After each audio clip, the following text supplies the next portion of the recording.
All right, basics, exponent rules. You gotta know your rules. So if you have a fractional exponent, the numerator goes inside of the radical as the exponent, and then the denominator would go outside of the radical right here. So all we need to do when you're being asked to simplify or convert a fractional exponent into a radical, all we're doing is taking this x, plugging it on in, numerator goes inside as our exponent, denominator goes outside of the radical. Just like that, that's it. Okay, so don't overthink this. It's a very basic understanding of it, and you're gonna start to use this rule to simplify some much more expanded expressions.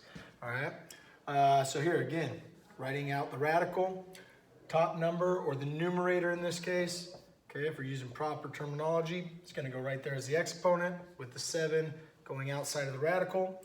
Change it to a different variable. Now it's p. Does anything else change? Absolutely not. Don't freak out just because something changes from what we're used to a variable that we don't see as often.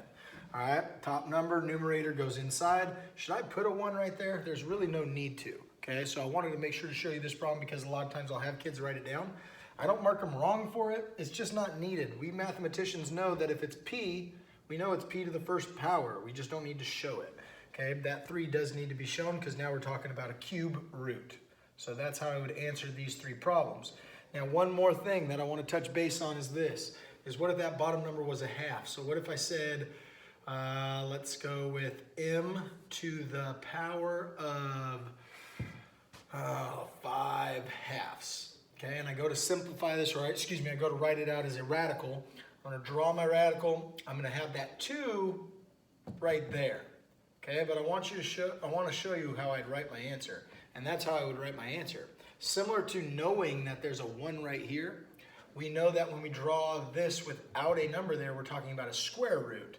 Okay, so the number we know is there is 2. We don't need to show it. Again, if you choose to show it, in my class, I'm not going to mark you wrong. I would imagine most teachers don't have an issue with that. It's a good idea. It's a good way for you to start to recognize where things go. Okay? Study hard and good luck on your upcoming tests. You got this.